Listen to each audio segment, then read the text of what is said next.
আসসালামু আলাইকুম। সংবাদে আপনাদের সবাইকে স্বাগত জানাচ্ছি। আমি ফিরোজ তোহা। শুরুতেই সংবাদ শিরোনাম। বাংলাদেশের সর্বশেষ গুরুত্বপূর্ণ আপডেট সংবাদে আপনাকে স্বাগত। শুরুতেই সংবাদ শিরোনাম, পরে বিস্তারিত। প্রথমেই জানাবো, এক বছরে অন্তর্বর্তীকালীন সরকারে ১২টি সাফল্য তুলে ধরলেন প্রেস সচিব। সাবেক প্রধানমন্ত্রী শেখ হাসিনা দেশ ত্যাগের পর গঠিত অন্তর্বর্তীকালীন সরকারে এক বছর পূর্তি হতে যাচ্ছে। শুক্রবার ৮ই আগস্ট এই এক বছরের সরকারের উল্লেখযোগ্য ১২টি সাফল্য তুলে ধরেন প্রধান উপদেষ্টার প্রেস সচিব শফিকুল আলম। আর ৭ই আগস্ট নিজের ভেরিফাইড ফেসবুক আইডিতে এক পোস্টে এই সাফল্যগুলো তুলে ধরেছেন তিনি। এ বিষয়ে গুরুত্বপূর্ণ সংবাদ জানাবো, বন্ধুরা সঙ্গেই থাকুন। এরপর জানাবো, চাঁদাবাজির অভিযোগে বিএনপির অঙ্গ সংগঠনের ২ নেতা গ্রেপ্তার। নারায়ণগঞ্জ মহানগর শ্রমিক দলের আহ্বায়ক এস এম আসলাম ও জেলা তরুণ দলের সভাপতি টি.এইচ. তোফাকে আটক করেছে আইন শৃঙ্খলা রক্ষাকারী বাহিনীর সদস্যরা। দিবাগত রাতে নাসিক ৬ ও ৪ নং ওয়ার্ড থেকে তাদেরকে আটক করা হয়েছে। জেলা পুলিশ সুপারের কার্যালয়ে রয়েছেন তারা। জানা গেছে, তারা দেশজুড়ে ব্যাপক পরিমাণ চাঁদাবাজি করছিলেন এবং মানুষের কাছ থেকে টাকা পয়সা ছিনিয়ে নিচ্ছিলেন বলে অবশেষে পুলিশ তাদের আটক করেছে। এদিকে জুলাই শহীদের তালিকা থেকে ৮ জনের নাম বাতিল করে গেজেট প্রকাশ। জুলাই গণ অভ্যুত্থানে শহীদদের তালিকা থেকে ৮ জনের নাম বাতিল করে গেজেট প্রকাশ করা হয়েছে আজ। মুক্তিযুদ্ধ বিষয়ক মন্ত্রণালয়ের গেজেটে অধিশাখা তালিকা থেকে তাদের নাম বাদ দিয়ে প্রজ্ঞাপন জারি করা হয়েছে। এবারে জানাবো, অর্থ পাচারের মামলায় ১০ বছরের কারাদণ্ডপ্রাপ্ত আসামি জি.কে. গাউস শামীম মুক্ত। সিঙ্গাপুর ও মালয়েশিয়ায় ১৯৫ কোটি টাকা পাচারের অভিযোগে মামলায় বহিষ্কৃত আওয়ামী লীগের যুবলীগ নেতা জি.কে. শামীমকে ১০ বছরের কারাদণ্ড থেকে খালাস দিয়েছে হাইকোর্ট। বিচারপতি এ.এস.এম. আব্দুল মবিন ও বিচারপতি মোহাম্মদ জাবিদ হোসেনের হাইকোর্ট বেঞ্চ জি.কে. শামীমের আপিল মঞ্জুর করে তাকে খালাস দেন। ২০২৩ সালের ১৭ জুলাই জি.কে. শামীম কে ১০ বছরের সাজা দিয়েছিল ঢাকার একটি আদালত। এবং সর্বশেষ জানাবো, জুলাই আন্দোলনে নিহত অজ্ঞাত ৬ মরদেহ আঞ্জুমান মফিদুলে হস্তান্তর। গত বছরের জুলাই আগস্টে আন্দোলনে গুলিতে নিহত অজ্ঞাত ৬ জনের মরদেহ দাফনের জন্য আঞ্জুমান মফিদুল ইসলামের কাছে হস্তান্তর করা হয়েছে। আজ দুপুরের দিকে ঢাকা মেডিকেল কলেজ ঢামেক হাসপাতালের মর্গ থেকে মরদেহগুলো জনকল্যাণমূলক ওই সংগঠনটির কর্তৃপক্ষের কাছে হস্তান্তর করা হয়। পরিচয় শনাক্ত না হওয়া ওই ৬ মরদেহ আঞ্জুমান মফিদুলের কাছে দেয়া হবে বলে জানিয়েছিল শাহবাগ থানার ভারপ্রাপ্ত কর্মকর্তা ওসি মোহাম্মদ খালিদ মনসুর। প্রিয় দর্শক, এতক্ষণ শুনছিলেন সংবাদ শিরোনাম, এবারে বিস্তারিত। তবে তার আগে বন্ধুরা অনুরোধ থাকবে, সংবাদটিতে একটি লাইক দিন। এই চ্যানেলে আপনি নতুন হয়ে থাকলে আমাদের সংবাদটি দেখতে দেখতে চ্যানেলটি সাবস্ক্রাইব করে রাখুন। কমেন্ট করে বন্ধুরা আপনার মূল্যবান মতামত জানিয়ে দিন আপনি বিশ্বের কোন দেশ থেকে বা বাংলাদেশের কোন স্থান থেকে আমাদের সংবাদটি দেখছেন এবং শুনছেন। আর বন্ধুরা, এই সংবাদটি আপনার সোশ্যাল মিডিয়া ফেসবুকে শেয়ার করে বন্ধুদেরও দেখার সুযোগ করে দিন। এবারে বিস্তারিত। এক বছরে অন্তর্বর্তীকালীন সরকারের ১২টি সাফল্য তুলে ধরলেন প্রেস সচিব। সাবেক প্রধানমন্ত্রী শেখ হাসিনা দেশ ত্যাগের পর গঠিত অন্তর্বর্তীকালীন সরকারের এক বছর পূর্তি হতে যাচ্ছে আগামী শুক্রবার ৮ই আগস্ট। এই এক বছরের সরকারে উল্লেখযোগ্য ১২টি সাফল্য তুলে ধরেছেন প্রধান উপদেষ্টার প্রেস সচিব শফিকুল আলম। আর সকাল ৯টা ১২ নিজের ভেরিফাইড ফেসবুক আইডিতে এক পোস্টে এই সাফল্য তুলে ধরেছেন তিনি। তার সাফল্যগুলো হচ্ছে: ১. শান্তি ও স্থিতিশীলতা পুনঃপ্রতিষ্ঠা করা। দেশে যে পরিমাণ অস্থিতিশীল পরিবেশ তৈরি হয়েছিল সেগুলো থেকে তিনি একটি স্থিতিশীল পরিস্থিতিকে রাষ্ট্রকে নিয়ে গেছেন। অর্থনৈতিক পুনরুদ্ধার। প্রায় ধ্বংসপ্রাপ্ত অর্থনীতি থেকে তিনি মূল্যস্ফীতি কমিয়ে ১৪ থেকে কমিয়ে ৮.৪৮% মূল্যস্ফীতি নামিয়ে এনেছেন। এরপর বাণিজ্যে বিনিয়োগ। মার্কিন যুক্তরাষ্ট্রের সঙ্গে সফলভাবে বাণিজ্য শুল্ক আলোচনা সম্পন্ন করেছেন এবং বাংলাদেশের এই শুল্কের পরিমাণ ২০% নির্ধারণ করেছে যুক্তরাষ্ট্র, যেখানে ভারতের উপর শুল্কের পরিমাণ এখন ৫০%। গণতান্ত্রিক সংস্কার ও জুলাই সনদ সংস্কার কমিশন গঠন করা হয়েছে ৩০টির বেশি রাজনৈতিক দলের ঐক্যমতের ভিত্তিতে। ৫. জুলাই গণহত্যার বিচার। ৬. নির্বাচনী রোডম্যাপ এবং সংস্কার। ৭. প্রাতিষ্ঠানিক আইনগত সংস্কার। ৮. গণমাধ্যম স্বাধীনতা ও ইন্টারনেটের অধিকার।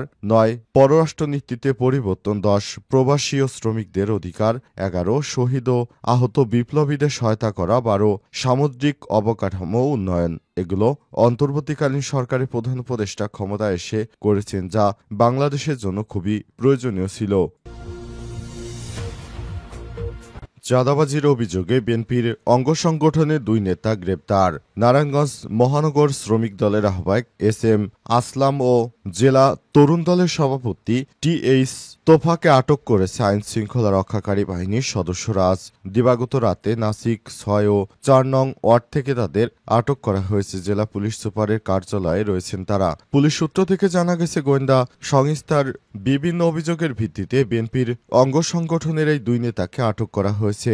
চাঁদাবাজি সহ বিভিন্ন অপরাধের সঙ্গে জড়িতর অভিযোগ রয়েছে তাদের বিরুদ্ধে। সিদ্ধিরগঞ্জ থানা পুলিশ ও নারায়ণগঞ্জ ডিবি টিম তাদের আটক করে এসপি অফিসে হস্তান্তর করে। বিষয়টি নিশ্চিত করে সিদ্ধিরগঞ্জ থানার ওসি মোহাম্মদ শাইনুল আলম বলেছেন, আসলামের বিরুদ্ধে চাঁদাবাজির নানা অভিযোগ রয়েছে, যার কারণে তাকে এসপি স্যার ডেকে নিয়েছে। তার বিরুদ্ধে গোয়েন্দাদের অসংখ্য অভিযোগ রয়েছে। নারায়ণগঞ্জ ডিবির ওসি জহির বলেছেন, তোফাকে আটক করে নিয়ে আসা হয়েছে। বিষয়ে তথ্যের জন্য আপনাদের এসপি স্যারের সঙ্গে কথা বলতে হবে। নারায়ণগঞ্জ জেলা পুলিশ সুপার প্রত্যুষ কুমার মজুমদার জানান, তোফা এবং আসলামকে চাঁদাবাজির অভিযোগে আটক করা হয়েছে। এছাড়াও তাদের বিরুদ্ধে আরও অনেক অভিযোগ রয়েছে। তারা বিএনপির নাম ব্যবহার করে বিভিন্ন সময় সারা দেশব্যাপী চাঁদাবাজি করছিল। এজন্য তাদেরকে আটক করতে বাধ্য হয়েছে পুলিশ। জুলাই শহীদদের তালিকা থেকে 8 জনের নাম বাতিল করে গেজেট প্রকাশ। জুলাই অভ্যুত্থানে শহীদদের তালিকা থেকে 8 জনের নাম বাতিল করে গেজেট প্রকাশ করা হয়েছে। আজ মুক্তিযুদ্ধ বিষয়ক মন্ত্রণালয় থেকে গেজেট অধিশাখা তালিকা থেকে তাদের নাম বাদ দিয়ে প্রজ্ঞাপন জারি করা হয়। গেজেট থেকে বাদ পড়া 8 জন হলেন টাঙ্গাইলের খলিলুর রহমান তালুকদার, গেজেট নম্বর 229, ঢাকার রামপুরার মুসলে উদ্দিন, গেজেট নম্বর 224, নরসিংদীর জিন্নামিয়া, গেজেট নম্বর 375, ঢাকার দৌলত খানের শাহজামাল, গেজেট নম্বর 611, ঢাকা সাভারের মোহাম্মদ রনি, গেজেট 766, নারায়ণগঞ্জের তাওহিদুল আলম জিসান, গেজেট নম্বর 818, পটুয়াখালী বশির সর্দার, গেজেট 823 এবং শরীয়তপুরের বাঁধন, গেজেট 836। প্রজ্ঞাপনে বলা হয়েছে, জুলাই গণঅভ্যুত্থানে শহীদ পরিবার ও জুলাই যোদ্ধাদের কল্যাণ ও পুনর্বাসনের অধ্যাদেশ 2025-এর খ ধারা এবং রুলস অব বিজনেস অনুযায়ী এই 8 জন জুলাই শহীদদের গেজেট থেকে বাতিল করা হয়েছে এবং কি কারণে তাদেরকে গেজেট তালিকা থেকে বাতিল করা হয়েছে বিষয়ে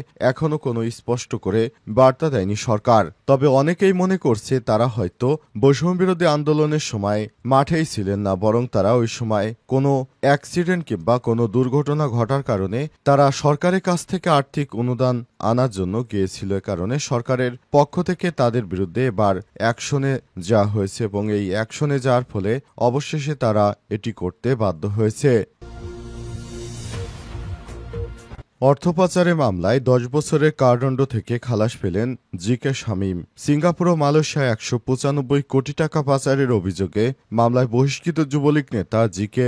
শামীমকে 10 বছরের কারাদণ্ড থেকে খালাস দিয়েছে হাইকোর্ট। বিচারপতি এস এম আব্দুল মবিন ও বিচারপতি মোহাম্মদ জাবিদ হোসেনের হাইকোর্ট বেঞ্চ আজ জি.কে. শামীমের বিরুদ্ধে আপিল মঞ্জুর করে তাকে খালাস দেন। 2023 সালের 17 জুলাই জি.কে. শামীমকে 10 বছরের সাজা দিয়েছিল ঢাকার একটি আদালত। ঢাকার বিশেষ আদালত 10-এর বিচারক মোহাম্মদ নজরুল ইসলাম তখন রায় বলেছিলেন, প্রসিকিউশন জি.কে. শামীম ও অন্যান্যদের বিরুদ্ধে আনিত অভিযোগ প্রমাণ করতে সক্ষম হয়েছে এবং তাদের এই ধরনের অপরাধের জন্য শাস্তি দেওয়া হয়েছে। 2020 সালের 10 নভেম্বর একই আদালত এই মামলায় জি.কে. শামীম এবং তার 7 দেহরক্ষীর বিরুদ্ধে অভিযোগ গঠন করেন। পুলিশের অপরাধ তদন্ত বিভাগ সিআইডি অভিযুক্তদের বিরুদ্ধে 2020 সালের 4 আগস্ট চার্জশিট জমা দেয়। অপরাধ তদন্ত বিভাগের সিআইডির সংগঠিত অর্থনৈতিক অপরাধ ইউনিটের অতিরিক্ত বিশেষ সুপার ও মামলার তদন্ত কর্মকর্তা আবু সাইদ অভিযোগপত্রে বলেছেন, শামীমের